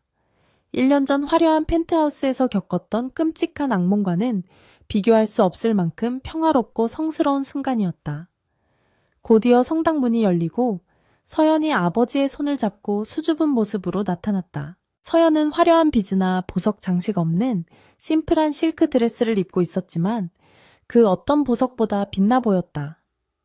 그녀의 손에는 태주가 선물했던 하얀 장미 부케가 들려 있었고 머리에는 작은 화관이 씌워져 있었다. 태주는 그녀에게서 눈을 떼지 못하며 한 걸음 한 걸음 다가오는 그녀를 향해 미소 지었다. 서연의 아버지는 딸의 손을 태주에게 건네며 눈시울을 붉혔고 태주에게 잘 부탁한다는 말을 남기고 자리로 돌아갔다. 태주는 서연의 손을 꽉 잡으며 평생 그녀를 눈물 흘리지 않게 하겠다고 장인어른의 뒷모습에 대고 다짐했다. 두 사람은 서로를 마주보며 줄의 신부님 앞에서 혼인 서약을 낭독했다. 태주는 떨리지만 확신에 찬 목소리로 맹세했다. 나 한태주는 그대 이서연을 아내로 맞이하여 기쁠 때나 슬플 때나 부유할 때나 가난할 때나 비가 오나 바람이 부나 영원히 그대의 곁을 지키며 사랑할 것을 맹세합니다. 거짓된 문서가 아닌 진실된 마음으로 나의 모든 자유를 그대에게 바칩니다. 서연 역시 눈물을 글썽이며 화답했다. 나 이서연은 그대 한태주를 남편으로 맞이하여 세상이 우리를 등질 때에도 그대의 편이 되어주고 그대가 지칠 때 쉴 수 있는 그늘이 되어주며 마지막 순간까지 그대와 함께 걸어갈 것을 맹세합니다. 두 사람의 진심 어린 서약의 하객들은 눈물을 훔치며 성민다 루스 치며 축복의 박수를 보냈다. 반지 교환의 시간이 되자 태주는 1년 전 한강변에서 끼워주었던 그 소박한 반지를 다시 꺼내 서연의 손가락에 끼워주었다. 이번에는 그 반지가 법적으로도 사회적으로도 그리고 신 앞에서도 완벽한 결합을 상징하는 증표가 되었다. 신부님의 성혼 선언과 함께 두 사람은 부부가 되었음을 알렸다. 식이 끝나고 이어진 피로연은 서연의 부모님이 직접 준비한 정갈한 한식 뷔페로 진행되었다. 태주는 하객 한 명 한 명에게 인사를 다니며 감사의 뜻을 전했고 재벌 회장이라는 권위를 내려놓고 서연의 남편으로서 친근하게 다가갔다. 하객들은 그런 태주의 모습에서 진정한 행복을 느낄 수 있었다. 해질 무렵 두 사람은 웨딩카 대신 태주가 직접 운전하는 차를 타고 신혼여행지인 동해바다로 떠났다. 운전기사도 경호원도 없이 오직 두 사람만이 존재하는 공간에서 그들은 비로소 완전한 해방감을 맛보았다. 태주는 운전대를 잡은 한 손으로 서연의 손을 잡고 놓지 않았다. 차창 밖으로 스쳐 지나가는 풍경들은 아름다웠고 라디오에서는 그들이 좋아하는 올드팝이 흘러나오고 있었다. 태주는 서연에게 5년 전 잃어버렸던 지갑 이야기를 꺼내며 웃었다.